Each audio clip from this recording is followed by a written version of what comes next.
Today, we kick off 100-Day Week with a focus on the president's historic effort to secure our southern border. Later this afternoon, President Trump will sign an executive order on law and order and another executive order on sanctuary cities. The first EO will strengthen and unleash America's law enforcement to pursue criminals and protect innocent citizens. The second EO is centered around protecting American communities from criminal aliens, and it will direct the Attorney General and Secretary of Homeland Security to publish a list of state and local jurisdictions that obstruct the enforcement of federal immigration laws. After these are signed, the president will have signed more than 140 executive orders already, rapidly approaching the total number signed by the Biden administration over the course of 4 years in office. Speaking of Joe Biden, it was his awful open border policies that recklessly allowed more than 10 million illegal aliens to invade the United States over the past 4 years. Innocent Americans like Laken Riley, Jocelyn Nungray, Rachel Morin, and so many others were viciously murdered at the hands of these illegal aliens as a result of Biden's dereliction of duty. That's why one of President Trump's central campaign promises was to secure the border and end this invasion. In just under 100 days, 99 now to be exact, the president has overwhelmingly delivered on that promise. America's borders are now secure because of President Trump. He has restored the rule of law, enforced our immigration laws, and defended America's sovereignty. The president immediately declared a national emergency on the southern border, deployed the U.S. military and Border Patrol to repel the invasion, and ended reckless catch-and-release policies. The results have been nothing short of extraordinary. Between President Trump's inauguration and April 1 of this month, only 9 illegal aliens were released into the United States, a staggering 99.99% decrease from the more than 184,000 illegal aliens who were released into the country under Biden during the same period last year. The number of unaccompanied illegal alien children arriving at the border has also hit a record low.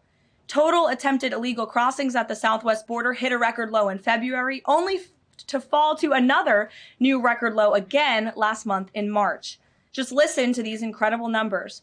In March 2024, under Joe Biden, Border Patrol encountered approximately 140,000 illegal aliens at the southwest border. 1 year later, in March 2025, under President Trump, Border Patrol encountered just over 7,000 illegal aliens at the southwest border. That's another 95% decrease from the prior year. The first piece of legislation President Trump signed into law was the Laken Riley Act, which requires illegal aliens arrested or charged with theft or violence to be detained. President Trump also reestablished the successful Remain in Mexico policy from his first term to ensure that aliens who arrive at our southern border and claim asylum are returned to Mexico to await their hearings instead of being allowed into our country while they wait. The president has also restarted construction of his signature advanced border wall. More than 85 miles of new border barrier are already in various stages of construction and planning. And Border Patrol, in collaboration with the Department of Defense and the great state of Texas, have deployed 75 additional miles of temporary barriers across the southern border. The Trump administration, as you know, has also ended the disastrous CBP-1 app, which Joe Biden exploited to facilitate the migration of nearly 1 million illegal aliens into the country. I've been at this for over 40 years. I worked for 6 presidents, starting with Ronald Reagan. Every president I ever worked for took border security seriously because you can't have national security if you don't have strong border security. We got to know who's coming in, what's coming in, where's coming in, why it's coming in, right? Even President Obama and President Clinton took some steps to secure the border because they understood national security was important. Joe Biden was the first president in the history of this nation who came in office and unsecured a border on purpose. That's just a fact. We handed the Biden administration, after President Trump's first administration, we handed the Biden administration the most secure border in my lifetime, and he unsecured it on purpose. Now, President Trump and this administration here, the success is unprecedented. We beat Trump's first administration on border success. Border numbers are historic low. Today, as I'm standing here, we have the most secure border in the history of this nation. And the numbers prove it. President Trump's policies are saving lives every day. There's been studies done that says 31% of women that make that journey through use of cartels get sexually assaulted. When President Trump has illegal immigration down 96%, when 96% less people are coming, how many women aren't being sexually assaulted by the cartels? How many children aren't dying making that journey?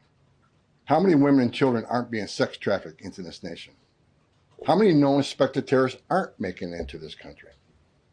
How many pounds of fentanyl isn't getting into this country to kill young Americans? How many women and children aren't sex trafficked? Under Joe Biden, sex trafficking is up 600%. We had 4,000 aliens dying making that journey. We had 250,000 Americans dead from fentanyl that came across an open border. President Trump's policy saves lives every day. Even the border wall saves lives. The people want to hate on the border wall. Every place a border barrier has been built, illegal migration has declined, illegal drug flows decline. But you know what no one talks about? The border wall saves lives. Because the most vulnerable, the women and children, can't get over that wall, which means they're going to a place where there's not a wall. And what's waiting on them? The men and women of the United States Border Patrol who will take care of those humanitarian needs, the health needs right off the bat. We just went over the numbers, and let me talk about a few numbers that are important to me. Under the Biden administration, we averaged over 11,000 many days, over 12,000, even some days 15,000 illegal entrants in the United States. 15,000. You know what the number was the last 24 hours? 178. 15,000 to 178. Unprecedented success.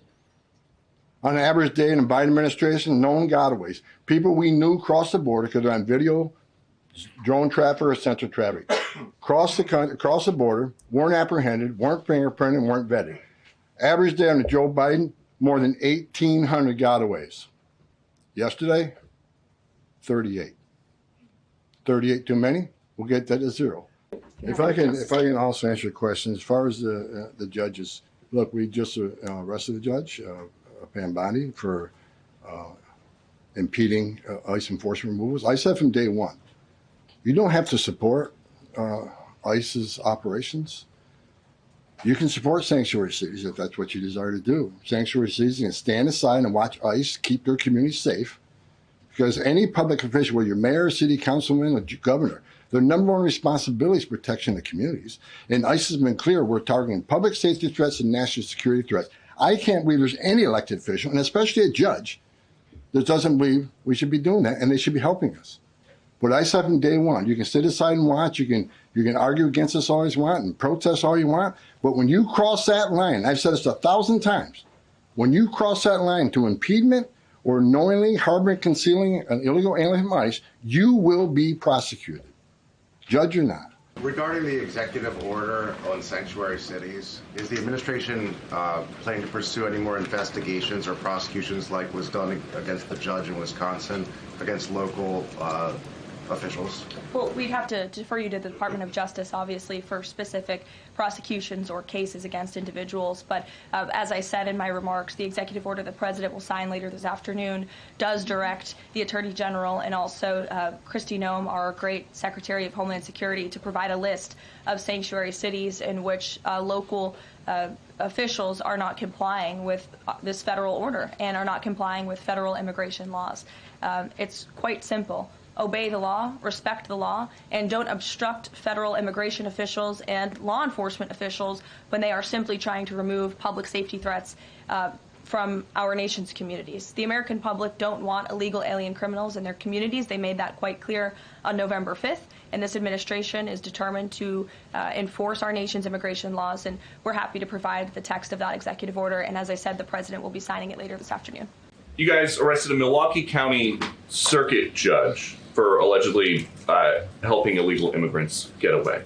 As you guys look at other judges, would you ever arrest somebody higher up on the judicial food chain, like a federal judge or even a Supreme Court justice? Well, that's a hypothetical question. Again, I defer you to the Department of Justice for individuals that they are looking at or individual cases. But let's be clear about what this judge did.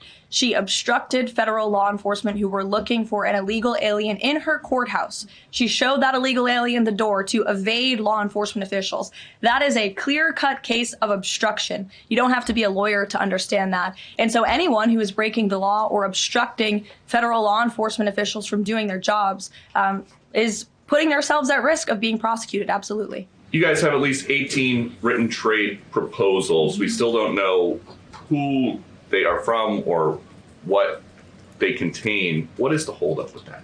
There's no holdup. We're working around the clock. The trade team is working all day. I was on the phone late last night with Secretary Lutnick. I was on the phone this weekend as well with Secretary Bessent. I mean, the entire team is working 24/7 to get these trade deals done. And I think you'll be hearing more about them this week. I don't want to get ahead of the trade team or the president in announcing potential deals, but certainly I can assure the American public that this administration is full speed ahead in cutting good and fair trade deals on behalf of the American worker.